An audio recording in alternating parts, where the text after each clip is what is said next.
the Women's Chat, I've got the power, taking action to affect change. We have a special speaker tonight where we'll have a fireside chat, time for Q&A. We'll talk about next steps and resources, and we'll have our closing remarks. But before we get started, let's go ahead and thank our sponsor, our host, AACC. Thank you so much for attending this. Our title sponsor, we couldn't do it without them, PSCU.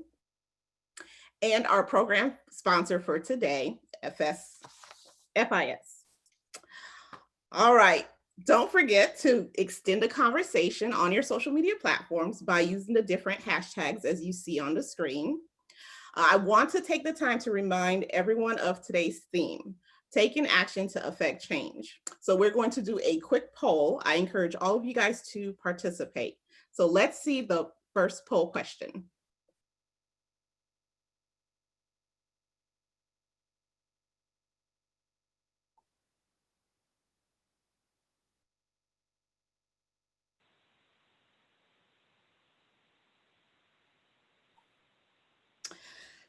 Wow, okay.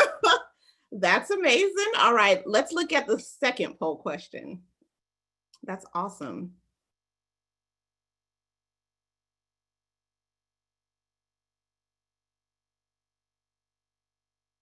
Do you feel like voting is important?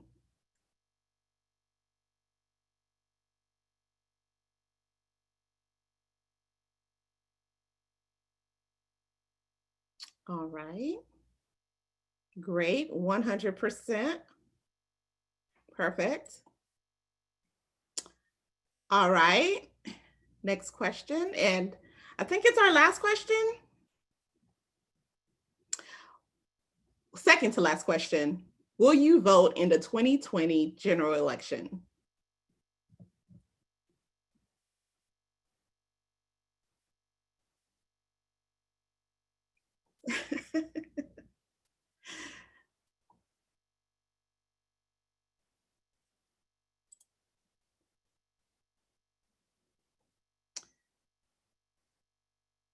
Now, this is what's important, right? State and local elections. So do you vote in your state elections? It's easy to vote during a presidential year, but what about the off years?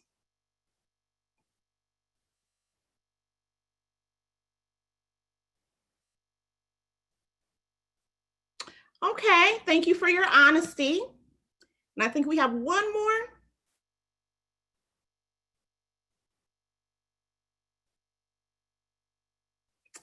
So this is city commissioner, school board.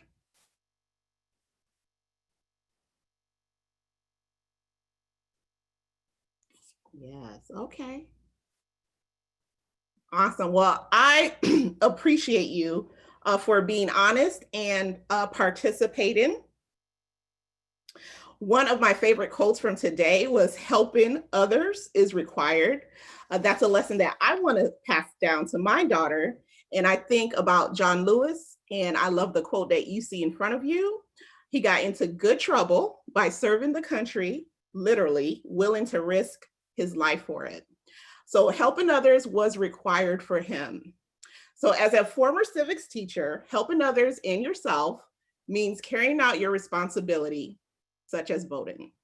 That's how you exercise your right and power while taking action to affect change. So to learn more, I want to introduce our special guest.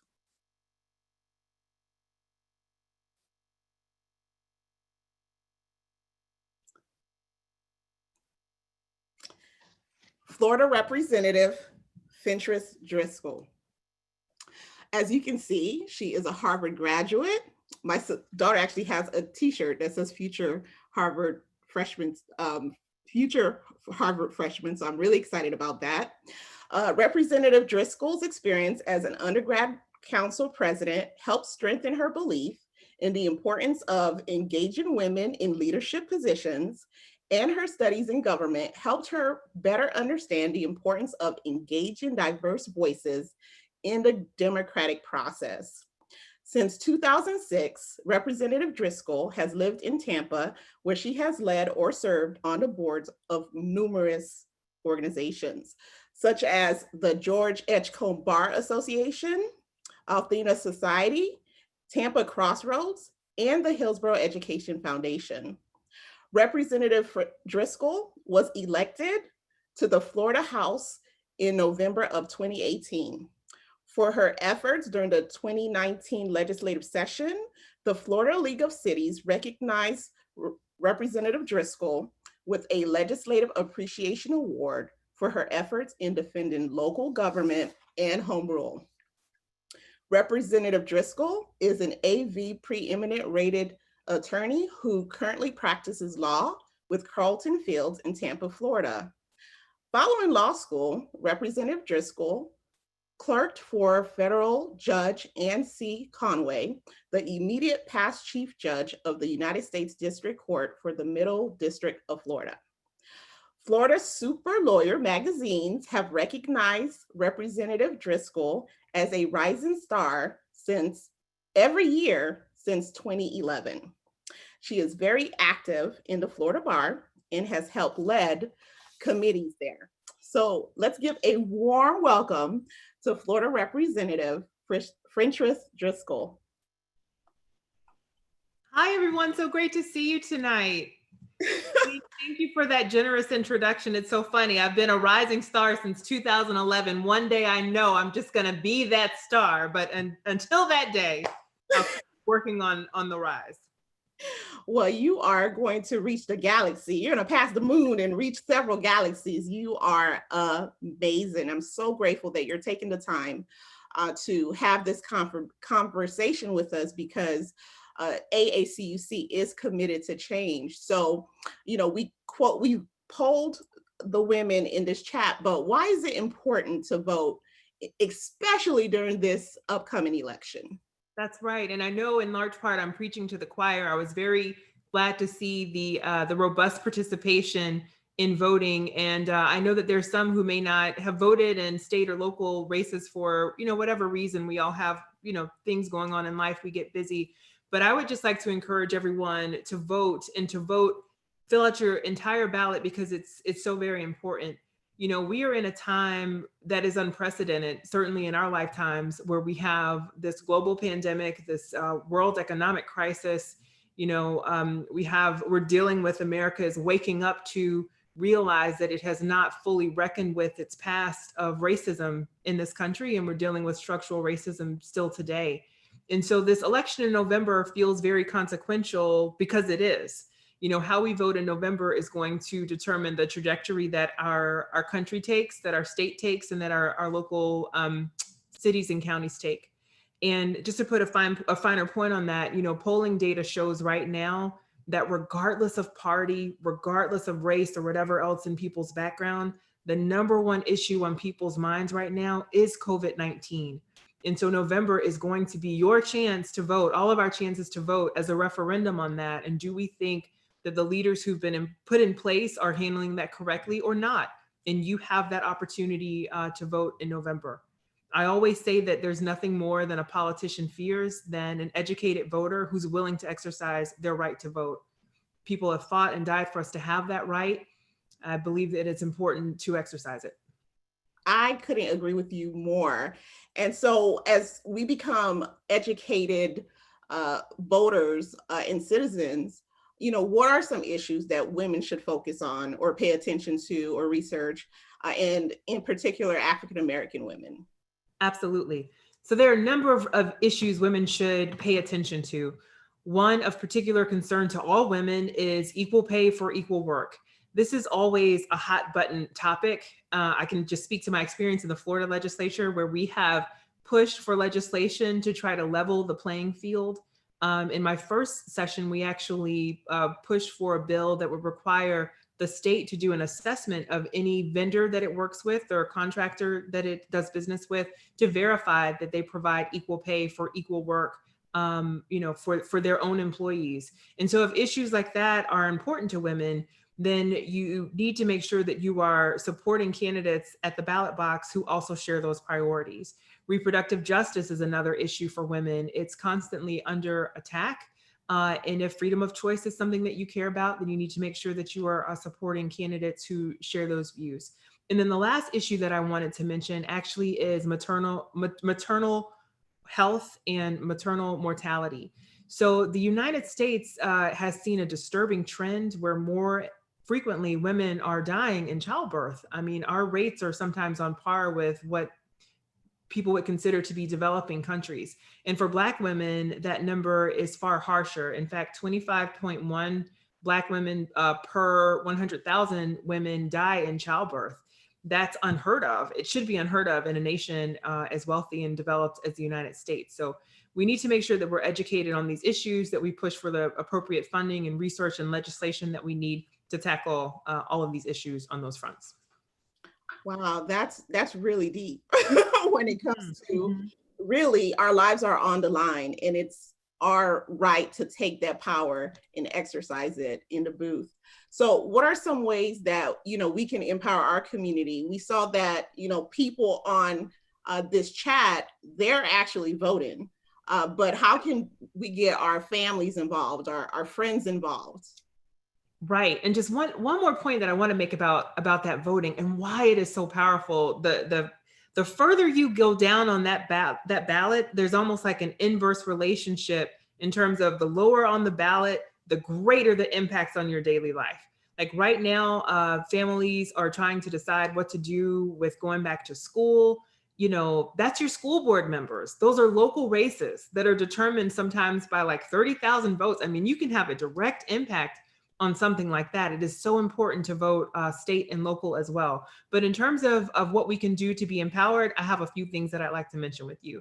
The first is, and this is probably counterintuitive for this question, but make sure that you're taking care of yourselves. Self-care is so important. And right now we're feeling stress on all sides. And sometimes it's possible to have information overload. Definitely you want to stay informed so that you are up to speed on the issues. But if you need to take a break from the news for a day or two, don't mind that. If you need to take a pause from being a caretaker, don't mind that. You need to be able to what is that they say, that you put your own mask on first before you put on others on the airplane. We need to make sure that as women, as the backbone of our communities, that we are taking care of ourselves. So taking care of ourselves but staying educated is number one. The second most important thing you can do is register people to vote. In presidential elections in the United States, you'd be amazed. It's really only about half the population who decides the outcome of these elections. So there's a large potential for us to reach people who are not registered to vote and get them to exercise their franchise and their vote. So you want to make sure that you ask everyone in your family, your neighbors and your friends if they are registered, and if they are not, get them the information that they need to register. The third thing is supporting female candidates and making sure that within that mix, you include some candidates of color. There are simply not enough women in positions of power in this country, whether that's in the boardroom, whether that's in the state house, whether that's in the White House, although we're going to work on changing that depending on your political persuasion. The fact of the matter is that women are not represented as well as we should be. In Florida, women make up a little over half of the population, but we're only about 30% of the state house and less than 30%, of the state Senate and less than 30% in the state house. That's just abhorrent. So we need to make sure that we are supporting female candidates and getting them to the table. And then the last thing that I wanted to mention is mentoring young girls. You never know the impact that you might have on a young girl and encourage her on her leadership journey just by the example that you set. For example, I got involved in politics. It became my dream when I was 17 years old, and I participated in a program for rising high school seniors to expose them to government. And I saw women all around me that I wanted to emulate. In my bio, Galene mentioned that I was the first Black woman to be president of Harvard Student Government. You know how I got there? When I was a freshman at Harvard, I met the woman who was the first woman, period, to be president of the student government. I thought, I want to be just like her. And she took me under her wing and she mentored me, and I was able to get there. So let's make sure that we're also raising up the next generation of leaders so that they can have an impact and hopefully lead us to a brighter future. Oh, wow, that is wonderful. We have a lot to chew on. I do want to take a look at the chat box. and answer some of your questions. If you would like to speak, please use the reaction to raise your hand. Does somebody want to ask a question, or we could look in the chat box? Ms. Galeen, we do have 2 questions waiting. Okay, awesome. First is there any language we should be aware of when we research candidates? Oh, that's an excellent question. So when I'm researching candidates, there are a few things that I like to do. The first is just a direct Google search and see what pops up on their name in terms of news articles, etc. The second is see if they have a website and see what issues that they say are priorities to them. The third is to check a third-party site like the League of Women Voters. The League of Women Voters is an excellent organization. They are nonpartisan. Of course, they do promote issues of concern to women in terms of equality. But they will give you an unvarnished, unbiased opinion on candidates in a number of races. And then also, if you have ballot measures on your ballot, constitutional initiatives, things like that, oftentimes they will give you an unbiased analysis of that as well. So you do want to pay attention to what others are writing about the candidates, what the candidates say about themselves. Try to catch them at a forum if you can. I know everything's virtual these days. See if you can do that to ask them their own questions. And when you're considering judicial candidates, it can be very difficult to find out information about them because there's not much that they can say. The ethics rules and the judicial canons limit them. They can't really give their positions. But you could go to the bar website for the state where they're licensed to practice law, check out and see if they have any disciplinary history. And that could tell you a lot potentially. Yes, that's always a tough one for me when I want to figure out who I want to vote for when it comes to a judge. Do we have another question, Angela? We do indeed, from Melanie. What is the percentage of those registered to vote who don't end up voting, and how can we minimize that gap? Melanie, that is a great question. I don't know that fact. Offhand, but I will tell you that I think until the number is 100%, that we have 100% of the people who are registered participating, I don't think that our democracy, which we know we have a representative democracy, it's more like a republic, but I don't think that functions as well as it could. Because what we really want is for the people to exercise that right to vote so that, so that government can be as responsive as possible, really knowing what the priorities are of the people. So we definitely need to do better when it comes to turnout. All right, let's get it to 100%. All right, does anybody want to say their question, or Angela, do we have another question? We have 2 more. We would love to have you unmute and come on the phone with us and tell us your question in person. I can say my question. So mine is just basically, how do we support women of color in elections if they're newer and not as well known in the election or in the area that they're voting, the voters are there for? That's a great question. And I'll tell you that that's when they need your help the most. You'd be amazed at how accessible candidates are and how appreciative first-time candidates would be for the help. Literally, I remember having people email me or show up to events and signing up to volunteer and following through on that. And so it's really with your time or your treasure. If you could sign up to help that candidate with whatever it is that she needs, it could be things like filling out candidate questionnaires. It could be staffing an event. It could be hosting an event for her. It doesn't even have to be a fundraiser. It can be a friend raiser so that she can get to know more people in your network or the networks of your friends. That's very powerful. And of course, providing financial resources to help them is huge. And there are a number of organizations, both at the state and national level, that have particular emphasis on supporting women of color. For example, Higher Heights is an organization based in between New York and DC, I feel like is either based in New York or DC, but regardless, they support women of color candidates, particularly for mayor's races and for congressional races. In Florida, we have Rootsless Florida, which supports Democratic pro-choice women, but they have a particular emphasis on women of color candidates. And so you can get linked up with organizations like that as well to provide support. All right, nice. Thank you so much for that question. Anybody else? Hi, can you hear me? Come on the phone with us. Yes, ma'am.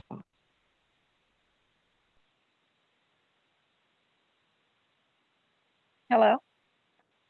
Yes.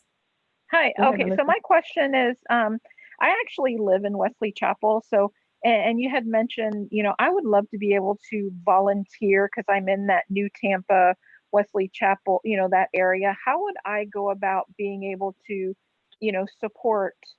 I mean, do you have any that you could suggest that maybe I looked into in the Tampa area? Absolutely. Women generally, and then women of color. In terms of women generally, Jessica Harrington is running in Florida House District 64. She is a Hmm. teacher. She is dynamic. She is passionate.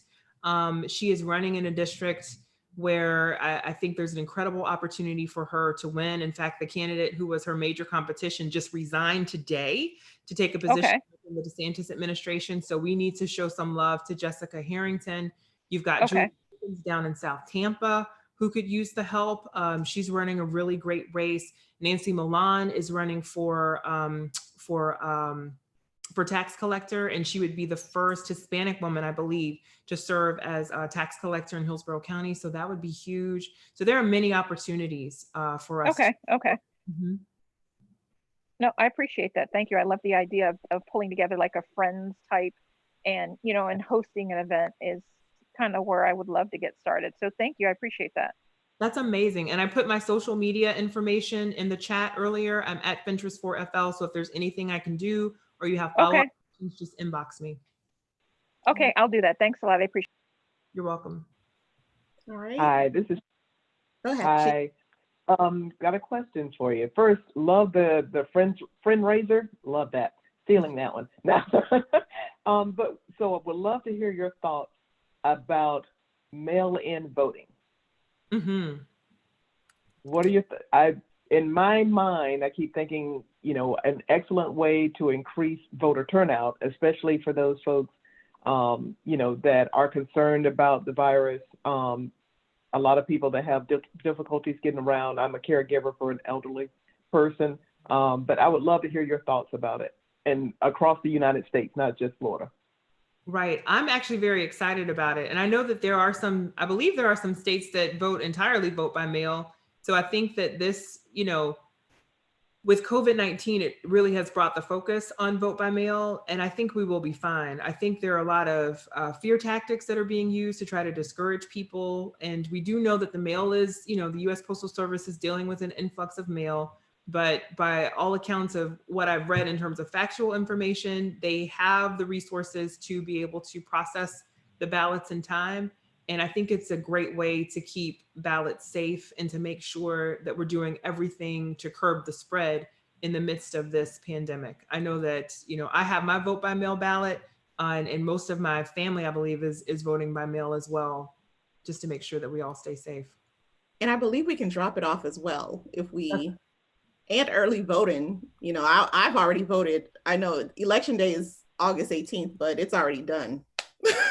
That's right. You can absolutely take your vote by mail ballot to the polling place and drop it off. And you can track it once you've sent it in. I've been doing it since 2012, and you can track your ballot too, which is the best part. So isn't that awesome? It is.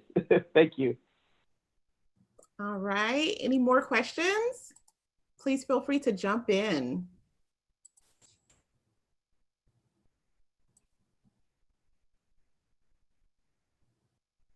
Can I just share one more thought, which is that a couple more thoughts. This year, 2020, marks 100 years that women gained the right to vote. In fact, it was this month, August 18th is the centennial. And so when you think about that struggle, and those women struggled, if you go back and look at footage of those marches, they endured violence, much like we see in the marches today. Power does not like to be shared. Like power, what is that quote? Power sees nothing without a demand, right? And so you had these women fighting for the right to vote. You had Black women marching right alongside white women trying to get this right to vote. Very much there was an intersectionality happening there. And now we have that right to vote. And so what are we going to do with it? We know that women can absolutely swing elections. We saw it in 2016. you know, in the presidential. We saw it in fact, in Alabama, we saw Black women swing that vote in that U.S. Senate race, the most recent Senate race that they had. And so it matters when we vote. We have the ability to determine the outcome of votes, good or bad, depending on, you know, what your persuasion might be. But the point is, regardless of your political party, you need to get out there and vote. It is a right and a privilege, I believe. You know, we had to fight for the right to have the privilege of voting. You know, it was excluded to us. And so I think it's very important that we exercise that. I hope that this has been informative to you. Like I mentioned, my social media is in the chat box. So if you ever have any questions or you need anything, don't hesitate to reach out. It's always my pleasure. I'm here to serve. Awesome. I think we actually have 2 more questions, and and I think that'll be the one more question, and we'll make it really quick. What are your thoughts on the selection of Kamala Harris as our next VP? I've been doing a dance of joy now for about 24 hours because it means so much. You know, to me personally, all I could think about yesterday were my grandmothers. You know, on my mom's side, my grandmother worked in the mills in North Carolina. On my dad's side, my grandmother was a domestic and a homemaker, domestic working in the homes of white people. And so to see now that we could actually have a woman vice president and a woman of color, you know, first Black woman and first Asian woman, woman of Asian descent, like this is just huge. It means so much. But I think even more important, she's someone, Kamala Harris is someone who is incredibly prepared. She's very well prepared. She's held statewide office before twice. You know, she's tough and she has a thick skin. And we know in women, whether it's in business or whatever it is, you need to have that as you climb that ladder. So I'm very excited. I think she's well prepared. And I think she's an excellent pick. Awesome. Well, you have been amazing. We've picked up some great facts and jewels and insight. If you would like to reach out to Florida Representative Fentrice Driscoll, you can find her at fentrice4florida@gmail.com, or you can connect with her on social media. You can do it now. Don't forget our hashtags at Fentrice4Florida. Here are some resources to help you continue to empower yourselves. Yes. Shalene, there is one more question in the chat. I didn't want us to miss it. We have 2 more minutes. I don't know if we're able to catch it. Okay. What is the question? There's a question that asks, how do you answer those who say, I'm not going to vote because I don't like either candidate? That's a good one. Do you have a 30-second response? I'll be very quick. I would say that apathy is a vote, right? And so you're letting, I think when that happens, people are letting others decide their future for them, and you just have to dig in and do the best that you can to make a selection. And I would say that if you feel that way about candidates in a particular race, if you really need to skip over that race and not vote, okay, but then please continue to vote for the rest of the races and initiatives that are on your ballot. I would say don't let that deter you from voting altogether. I agree with you on that one, because sometimes we vote for referendums and not particularly candidates. So it's really important that you go out and vote. All right, here are some resources for you. Hopefully you were able to jot some of them down. LWV.org is the website that Fentrice mentioned earlier, the League of Women Voters of the United States. We want to thank all of our partners, especially PSCU, as well as our program sponsor for today, FIS. Thank you guys so much. Thank you for being on the chat. Next, we have the after hours reflection starting at 7:15. So we'll see you there. Thank you, everyone. Bye. Thank you. Thank you so much. Thank you.